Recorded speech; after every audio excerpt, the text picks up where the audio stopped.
şöyle, onları sonra imzalayacağım. Değiştirelim.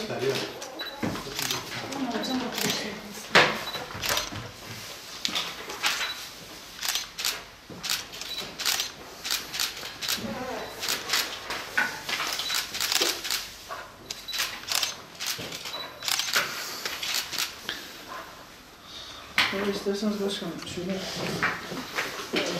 gir.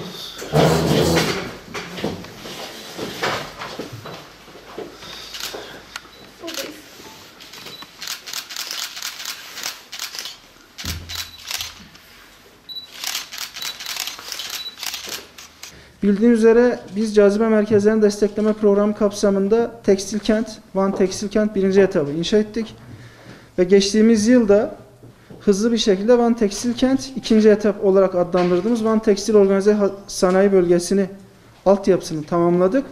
Ve bugün de inşallah ilkbaharda yapımına başlayacağımız bakanlığımız tarafından onaylanan üst yapı donatılarla ilgili projemizin sözleşme imza törenindeyiz.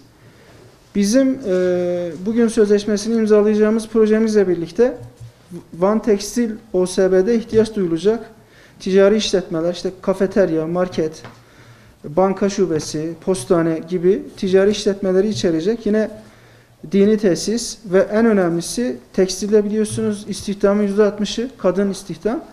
Onların en büyük eksikliğini, ihtiyaçlarını giderecek olan gündüz bakım evi ve kreş yapımı için Doğu Anadolu Kalkınma Ajansı olarak Van Organize Sanayi Bölgesi Yönetim Kurulu Başkanımızla destek sözleşmemizi imzalayacağız.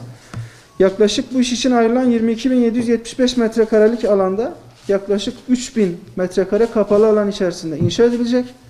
İnşallah hepimiz birlikte el ele vererek, güçlerimizi birleştirerek ilimizin, bölgemizin ekonomisine ve istihdamına katkı sunmaya devam edeceğiz.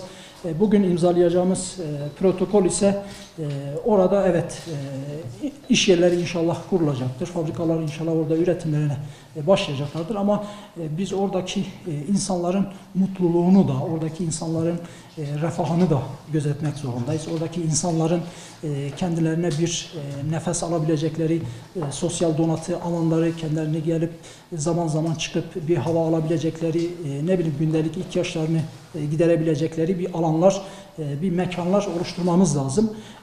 Bu da aynı şekilde bu bölgenin içerisine 3.000 metrekarelik bir kapalı alanla oradaki bütün çalışanların, oradaki yöneticilerin ihtiyacını giderecek sosyal donatı alanları, kreşler, banka, PTT, ne bileyim yani insanların ihtiyaç duyabileceği, oradaki insanların ihtiyaç duyabilecekleri bütün alanlarda onlara katkı sunacak yerler inşa edilecektir.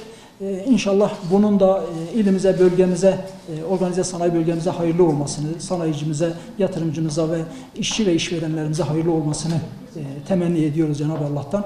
Ve bu projelerin devamını diliyoruz. Arkadaşlarımız gayret ediyorlar, çalışıyorlar.